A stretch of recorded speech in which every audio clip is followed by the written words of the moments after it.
요즘 치과마다 이 임플란트 광고가 아주 가득합니다. 저는 그중에서도 우리 집 주치의에서 지난번에 소개했던 이 3G 임플란트가 머리에 제일 남는데요. 네, 맞습니다. 이 3D가 아니라 3G인데 바로 좋은 의사, 좋은 임플란트, 좋은 환자 이 세 가지를 말하는 겁니다.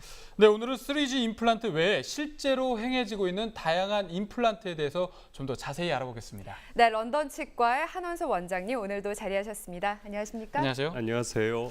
네, 원장님 먼저 이 앞니 임플란트에 대해서 알아볼게요. 사실 예전에 드라마에서도 나왔지만 어떤 배우가 앞니를 2개를 뺐을 때 상당히 보기가 안 좋았거든요. 그래서 보면은 이 가장 신경 쓰이는 부분인 것 같아요. 그렇게 봤을 때 앞니 임플란트에서 중요한 게 뭘까요? 우선은 앞니의 역할에 대해서 우선 생각을 해보겠습니다. 앞니는 특히 자르는 역할을 하는데요. 앞니 중에 송곳니는 아주 특별한 역할을 갖고 있습니다.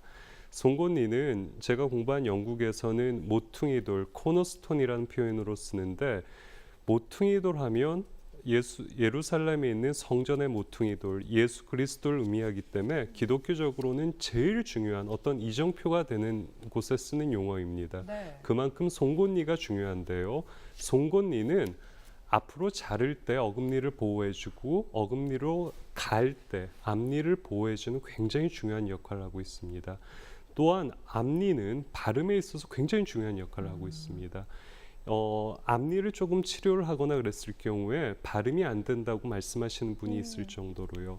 두 분 또 앞니 치료 받으시면 굉장히 어색함을 느끼실 수 있을 거예요. 가보진 뭐- 않았는데 네. 그럴 것 같아요. 혀가 닿는 것도 문제가 생기고 또 공기가 이렇게 나가면서 이런 발음의 유동성 같은 것도 문제가 되겠네요. 그렇지요. 네. 또한 앞니는 마지막으로 미적인 것에 있어서 굉장히 중요한 역할을 합니다. 앞니가 없는 걸 생각해 보셨나요? 그런데 최근 들어서 저희 앞니 같은 경우는 심미적으로 중요하기 때문에 치과에 있어서 굉장히 조심해야 될 부분입니다. 그러니까 의사 선생님께서 치료를 해주시는데도 더 신경이 쓰이겠네요. 정말 신경 쓰이고요. 환자분한테는, 저는 매일같이 하는 시술이지만 환자분은 평생에 한 번 할 수 있는 시술이고 그 실패가 너무 많은 영향을 줄 수 있기 때문에 굉장히 신경을 쓰고 있습니다. 네.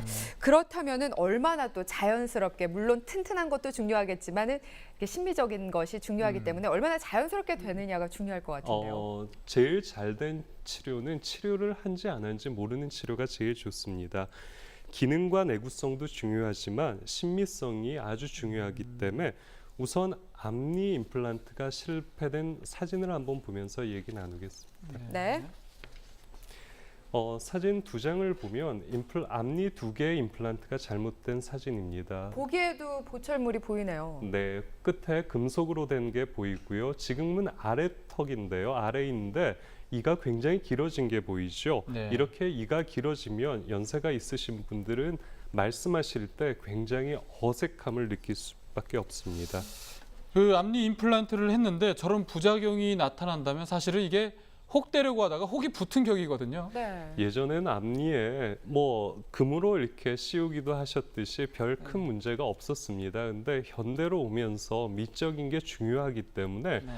옛날처럼 금속이 노출되는 것을 용납을 안 하는 시대가 된 것 같습니다. 네. 앞니 임플란트는 임플란트 시술 중 가장 까다롭고 어려운 시술입니다. 임플란트 수술 전에 미리 향후 부철물과 잇몸 상태를 자연스럽게 재현하려면 어떻게 할지 고려해야 합니다. 이에 따라 잇몸 절개 방향이나 위치, 디자인을 결정하고 임플란트의 방향과 위치, 임플란트의 크기를 결정해야 합니다. 앞니 임플란트가 완성된 사진들이 나가고 있는데요. 어느 것이 임플란트 한치인지 아시겠나요? 전혀 모르겠는데요. 네, 그럼 제가 이 사진에서 문제를 한번 드리겠습니다. 몇 번이 임플란트 한치일까요? 그냥 다 자연산 같은데. 뭐 색깔도 비슷하고 비슷하고. 모양도 비슷하고 잘 모르겠습니다. 네, 정답은 3번입니다. 아, 그러네요. 정말 자연 치아와 헷갈릴 정도로 구분이 안 되는데 이런 것들 어떤 뭐 비결도 있겠지만 또 단점도 있고 여러 가지 복합적인 요인이 있네요.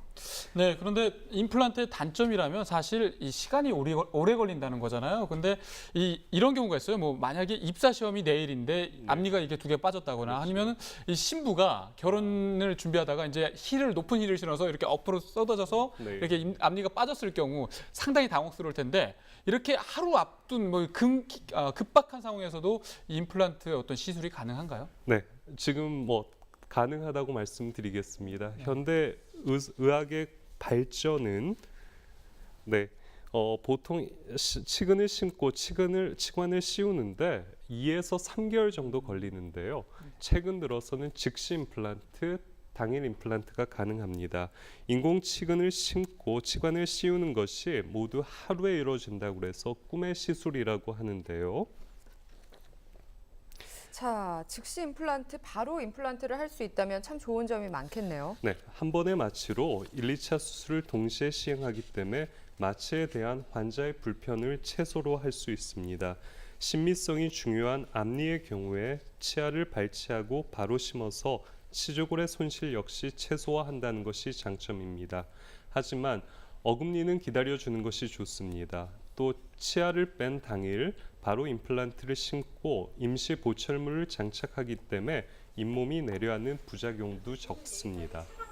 그동안에 고생을 엄청나게 많이 했는데 수술을 다 하고 나니까는 기분도 좋고 통증도 완화되고 그래가지고서 상당히 희망을 갖고 살게 됐습니다. 건강을 잘 지키겠습니다. 기분 좋다. 환자분이 기분이 상당히 좋은 것 같은데요. 네. 근데 이 시점에서 제가 궁금한 게 하나가 있어요. 그게 뭐냐면 임플란트를 할 수 없는 분도 계신가요? 지난번에 제가 3G 임플란트 할 때도 말씀을 드렸는데 뼈가 좋지 않으신 분들은 참 임플란트 하기가 어렵습니다. 또 하나 말씀드리면 당뇨와 같은 전신 질환이 있으신 분에 있어서도 임플란트가 쉽지 않습니다. 네, 뭐 당뇨병 있는 분들은 합병증으로 치주 질환이 발생할 가능성도 또 높더라고요. 네, 당뇨가 있으신 분들의 한 70% 정도에서 당뇨성 치주염으로 고생하십니다.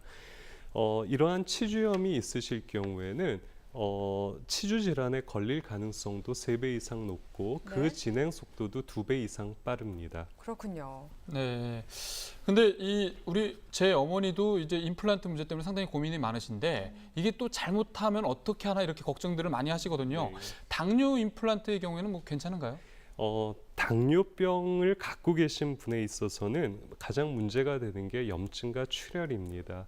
그러나 저희가 어느 당 수치만 조정이 된다면 오전에 수술한다는 등의 방법으로 해결할 수 있고요. 또한 최신 의학의 발달은 특히 CT의 발달은 저희가 프랩리스 서저리라고 잇몸을 절개하지 않고 직접 수술할 수 있는 방법이 개발이 돼 있습니다. 네. 이러한 경우 아주 성공적으로 시행할 수 있고 또한 레이저나 보비아와 같은 어떤 특수한 장비를 이용해서 출혈을 적게 함으로써 당뇨가 있으신 환자분에 있어서도 성공률을 많이 높이고 있습니다. 네, 당뇨병 환자분들도 이 전혀 방법이 없는 게 아니었네요. 그렇죠. 자, 그리고 또 뼈 이식 임플란트라는 게 있다고 하는데 이건 어떤 방법인가요? 과거에는 뼈가 있는 경우에만 임플란트를 시술했습니다. 그렇지만 최근 들어서는 엉치에서 떼거나 아니면 갈비뼈에서 떼서 이식하는 자가고를 많이 사용하고 있고요. 네. 또한 경우에 따라서는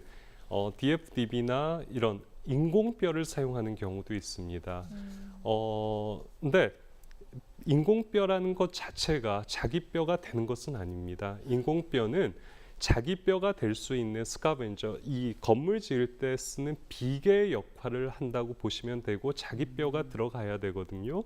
그렇기 때문에 충분히 한 3개월에서 6개월, 경우에 따라서 1년 이상 충분히 기다려 주시는 게 좋습니다. 그러니까 가장 좋은 거는 본인의 뼈를 이식하는 것이고 당연하죠. 그게 불가능할 경우에는 뭐 이렇게 인공뼈를 네, 대체하는 거군요. 네. 네, 오늘 여러 가지 임플란트에 대해서 알게 됐는데 이 임플란트 특별하게 이게 선택하는 기준이 있을까요? 건강에 자기 몸에 좋은 운동이 따로 있듯이 환자분의 적당한 임플란트가 따로 있습니다. 그런 임플란트를 선택하시려면 경험이 많은 치과 의사를 방문하셔서 상담을 하시는 게 좋을 것 같습니다. 네. 네.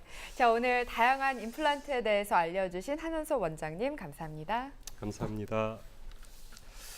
우리 집 주치 다음 시간에는 노안 수술에 대해서 자세히 알아보겠습니다.